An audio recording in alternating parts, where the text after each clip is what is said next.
మంచిర్యాల జిల్లా కేంద్రంలోని మద్యం షాపుల దరఖాస్తు స్వీకరణ కేంద్రం వద్ద ఆదివాసీలు ఆందోళన చేపట్టారు. ఎస్టీ రిజర్వేషన్ షాపుల్లో బినామీలతో దరఖాస్తులు చేయిస్తున్నారని ఆగ్రహం వ్యక్తం చేశారు. దరఖాస్తు చేసేందుకు వచ్చిన పలువురు లంబాడీలను అడ్డుకున్నారు. అసలైన ఆదివాసీలకు అన్యాయం జరుగుతున్నందున టెండర్ల ప్రక్రియను వెంటనే నిలిపివేయాలని డిమాండ్ చేస్తున్నారు. దీనికి సంబంధించిన మరింత సమాచారాన్ని మా కరెస్పాండెంట్ మాంతయ్య అందిస్తారు. ప్రస్తుతం మనం మంచిర్యాలలోని మద్యం షాపుల దరఖాస్తుల స్వీకరణ కేంద్రం వద్ద ఉన్నాం. ఇక్కడ ఆదివాసీ నాయకులు ఆందోళన చేస్తూ ఉన్నారు. దానికి ఆందోళన గల కారణాలు అడిగి తెలుసుకుందాం. చెప్పండి, మీ సమస్య ఏమిటి? ఈ ఆందోళన ఎందుకు? ఇక్కడ మన మంచిర్యాల జిల్లాలో మందమారిలో ఒక 6 షాపులు ఉంటాయన్నా సార్. 6 షాపులలో బినామీ పేర్ల మీద ఇన్ని సంవత్సరాలుగా కోట్లు దండుకొని ఆదివాసీలకు అన్యాయం చేసుకుంటూ వస్తూ ఉన్నారు.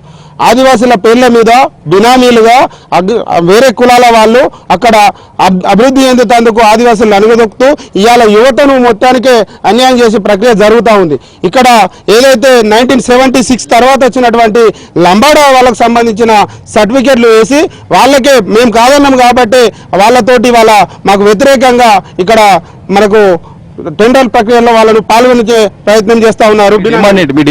మా డిమాండ్ వచ్చేసి ఆదివాసీలకు సంబంధించి మందమారికి సంబంధించి ఆదివాసీలు మాత్రమే వేయాలి. ఏదైతే 1976లో వచ్చినటువంటి వాళ్ళకు దొంగ సర్టిఫికెట్, ఏజెన్సీ సర్టిఫికెట్ తీసుకొని ఆదివాసీలకు అన్యాయం చేస్తా ఉన్నారు. ఈ బినామీ పేర్ల మీద వేసి కోట్లు దండుకుంటున్నారు తప్ప ఆదివాసీలకు ఇప్పటికి కూడా 25,000 రూపాయల టెండర్ కా నుండి 3 లక్షల టెండర్ వచ్చింది. కాకపోతే ఇప్పటికీ మా ఆదివాసీలు అభివృద్ధి చెందలేదు. ఇవాళ కోట్లలో జిఎస్టీ పేరు మీద అన్ని నోటీసులు కూడా మా యొక్క ఇంతకుముందు ఇచ్చిన అభ్యర్థులు నష్టపోతా ఉన్నారు. అటువంటి పరిస్థితులలో ఇక్కడ జరిగే 6 షాపులకు నిలిపివేయాలని మేము డిమాండ్ చేస్తా ఉన్నాం.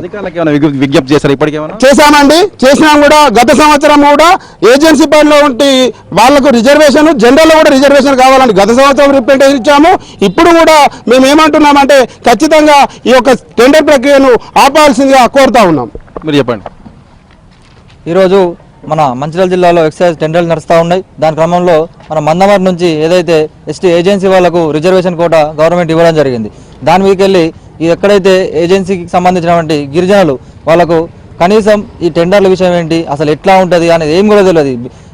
ఎవరైతే ఈ బడా నాయకులు ఎవరైతే ఉన్నారో వాళ్ళని మభ్యపెట్టి వాళ్ళకి ఇంత ఆశ చూపించి మన సర్టిఫికెట్లు తీసుకొని వచ్చి వాళ్ళ పేర్ల మీద వేసి వాళ్ళ సంతకాలు తీసుకొని స్థానికేతరులు అందరూ కూడా ఇక్కడికి వచ్చి వాళ్ళ పేరు మీద లబ్ధి పొందుతూ ఉన్నారు. ఈరోజు వాళ్ళకి ఇప్పటివరకు ఈ టెండర్ మీద ఇలాంటి ఒక టెండర్ ఉంటుంది, నీ డబ్బులు వస్తాయి అట్లా ఇట్లా అని కూడా ఏం విషయం కూడా ఇప్పటివరకు ఆదివాసీ తెలియదు.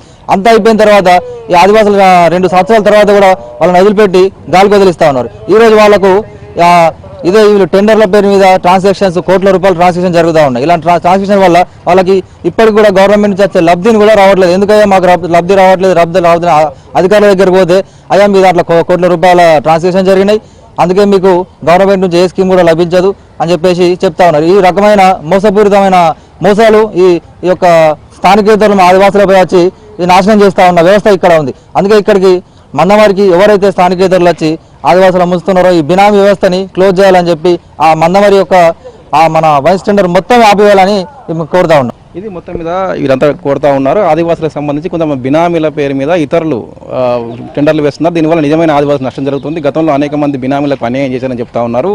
తమకు న్యాయం జరిగే వరకు ఈ మందమరికి సంబంధించిన ఏదైతే దరఖాస్తు స్వీకార ప్రక్రియతో పాటు టెండర్లకు సంబంధించిన ప్రక్రియ మొత్తం నిలిపేయాలని కోరుతా ఉన్నారు. మరి అధికారులు మాత్రం నిబంధనల ప్రకారమే వివరిస్తున్నట్టు అధికార యంత్రాంగం చెప్తా ఉంది. మొత్తం మీద కూడా ఈ విషయంలో అధికారులు ఎలా స్పందిస్తారో చూడాలి. శ్రీనివాస్తో మా అంతయ్య మంచిర్యాల నుంచి.